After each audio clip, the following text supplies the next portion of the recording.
guys, ito si Ate Bing, naggawa tayo ng soup o siorba. Tinatawag sa Arabic na siorba. Itong quaker, ayan. Ayan, nag-blender tayo ng maraming kamatis. Ayan. Ayan, tapos ginisa natin yan ng sibuyas bombay at bawang. Tapos nilagay natin yung kamatis na ni-blender.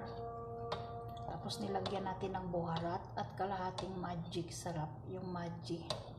Ito yung ginawa natin na ayan, quaker. Ayan, white oats. Ito siya, ginawa natin siorba. Mahilig sila sa siorba. Ayan, yung alaga ko. Ito lang daw kainin niya magdating siya galing sa school, yung dalaga. Ayan, tinanong ko kasi kung ano ang lutuin ko sa kanya na tanghalian. Sabi niya, magawa ka lang ng siorba. Ito na yung siorba. Ayan, ito na yung soup nila. Dagdagan ko pa ito konti ng tubig. Nagpakulo pa tayo. So, ayan lang po. Maraming salamat sa nanonood.